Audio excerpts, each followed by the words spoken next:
오늘 이 새벽에도 주시는 은혜가 우리에게 넘치기를 기원합니다. 아멘. 오늘 우리가 베드로전서 2장의 말씀을 같이 읽었는데요. 베드로전서가 어떤 책인가?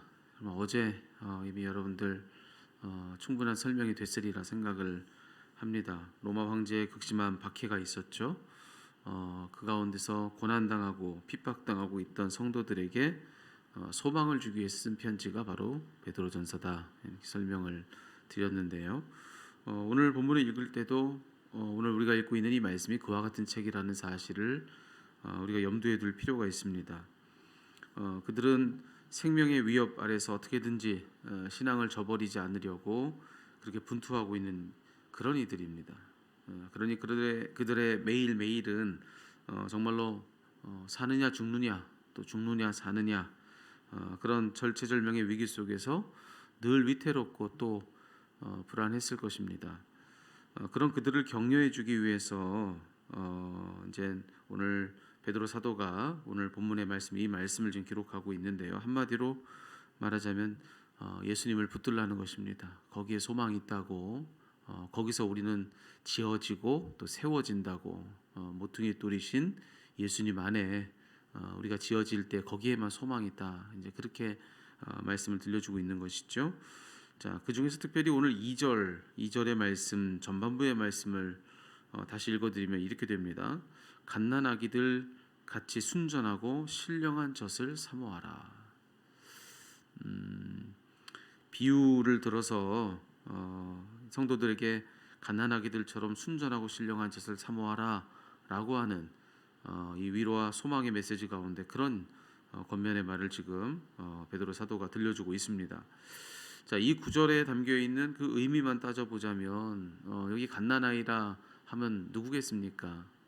이 편지를 받아들고 있는 성도들을 다 칭하고 있는 말인 것이죠. 예수 그리스도를 믿는 믿음 안에서 거듭난 사람들, 다시 태어난 사람들. 그러니 그들의 나이와 연수가 어떻게 되든지 간에 그들은 다 갓난아기들인 것이죠. 예수님 안에서는요. 하지만 우리가 잘 알듯이 갓난아기는요, 아무리 하나의 온전한 생명으로 태어났다 할지라도 그냥 그걸로 다 된 것이 아닙니다. 자라야 하고 성장해야 합니다. 그러기 위해서 필요한 것은 젖을 잘 먹는 것이 되겠지요. 베드로 사도는 지금 고난 중에 있는 그들에게 이 편지를 보내면서 그들에게 그렇게 권면하고 있는 거예요. 갓난아기들이 그 젖을 간절히 그렇게 사모하듯이, 간절히 그것을 원하듯이 영적 갓난아기들인 그들도 그들이 그 신령하고 순전한 그 젖을 사모해야 한다라고 하는 것인데요. 여기서 말하고 있는 순전하고 사모한 젖이라고 하는 것은 곧 하나님 말씀을 의미하는 것입니다. 힘들고 어렵겠지만 그럴 때일수록 아기가 그 어미의 젖을 찾듯이 너희도 너희 부모이신 그분의 말씀을 찾고 구해라 라고 하는 그런 권면의 말을 지금 들려주고 있는 것이죠. 지금 너무 힘들겠지만 도리어 이때 잘 성장하고 성숙할 수 있도록, 그러기 위해서 그렇게 해주는 하나님 말씀을 너 더 사모해라 라고 하는 그런 말을 지금 들려주고 있는 것이죠. 자, 그런데 오늘 이 베드로 사도의 이 권면, 신령하고 순전한 이 젖을 사모해라 라고 하는 이 말씀을 가만히 묵상하고 있노라면, 자, 이 사도의 이 권면을 듣고 있는 모든 이들로 하여금 이 구절이 주는 아주 특별한 어떤 위로가 있다, 힘이 있다, 격려가 있다라고 하는 것을 알게 됩니다. 마치 갓난아기가 젖을 먹기 위해선 엄마의 그 따뜻하고 든든한 품 안에 안겨 있어야 하는 것처럼 영적 갓난아기인 우리들도 그렇다라고 하는 것을 우리에게 알려주는 그런 말씀 아니겠습니까? 우리가 그분의 그 순전하고 신령한 젖인 하나님 말씀을 읽고 또 묵상하고 또 그것을 따르기 위해서 애쓸 때, 자, 그럴 때, 자, 뭘 확신하라는 겁니까? 그런 그때에 누군가 우리를 품고 있는 것을 확신해라 라고 하는 겁니다. 그러니까 영적으로 우리가 이 말씀을 읽을 때 그냥 어느 한 글귀를, 어떤 책을 그냥 읽는 것이 아니라 영적으로는 실제적 일어나는 사건이 뭐라는 겁니까? 이 말씀을 읽을 때 그 말씀을 읽고 있는 그때에 바로 누군가 우리를 품고 있다는 것입니다. 누군가 우리를 안고 있다는 것이죠.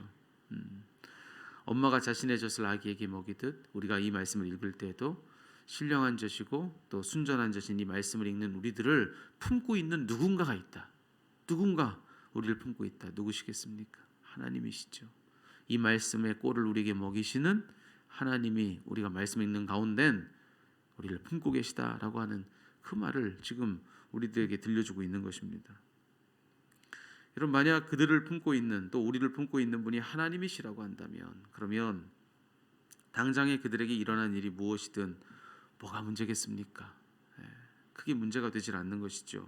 하나님 누구십니까? 온 세상을 다 지으시고 또 온 세상을 지금도 경륜하고 계시고 그 온 세상이 어떠한지 옳고 그른지 그걸 심판하실 분, 판단하실 분이 바로 하나님이시라고 성경은 이야기해주고 있습니다. 그러니 그런 그분의 통제 아래에 있는 이 세상 안에서의 무엇이 우리를 허물 수 있겠습니까?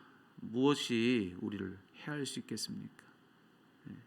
그런 그분이 우리를 품고 있다면, 우리를 쥐고 있는 분이 바로 그런 하나님이시라고 한다면 우리가 살고 있는 그분의 통제 아래에 있는 이 세상의 무엇도 우리를 해할 수 없고 상하게 할 수 없다라고 하는 것을 믿으라는 것이죠.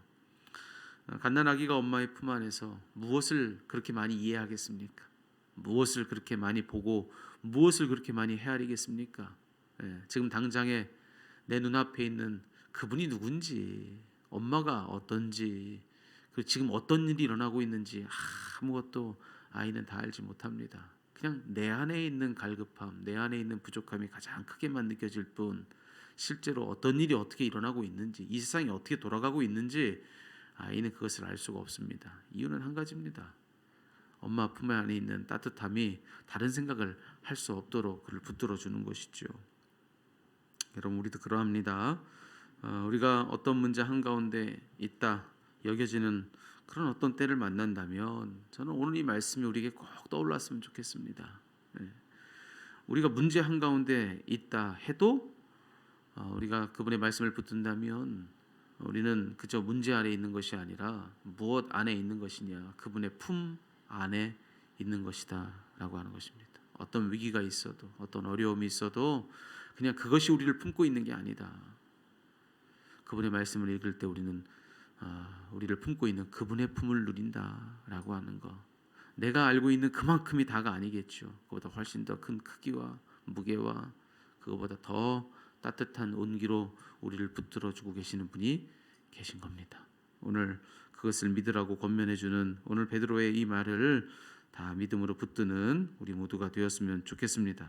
그러니 문제를 만나면 두렵겠지만 마냥 두려워하지 않는 저와 여러분이었으면 좋겠습니다.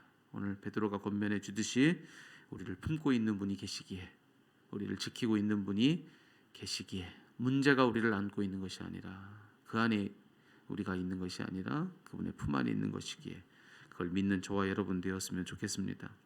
오늘 베드로전서의 이 메시지를 사도 바울이 로마서에서 동일하게 우리에게 들려준 음성으로 한번 다시 들어보시기 바랍니다.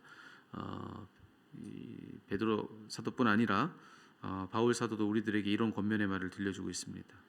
누가 우리를 그리스도의 사랑에서 끊으리요?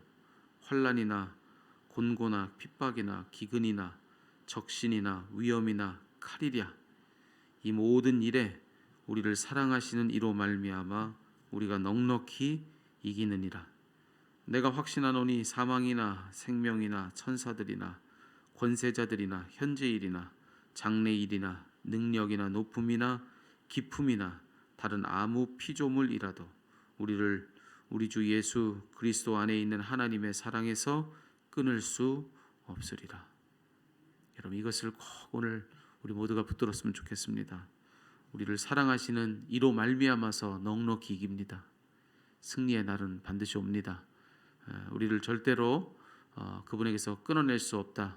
그만큼 우리를 사랑하신다 하신 이 말씀 붙드시고 무엇이 우리로 하여금 우리가 그분에게서 내쳐졌다 느껴지게 만드는 무엇이 우리에게 있다 할지라도 그럴 수 없다는 사실을 기억하고 그분의 손안에 우리 있다는 것을 기억하고 어떤 상황 중에서도 이 믿음을 갖는 저와 여러분 되었으면 좋겠습니다.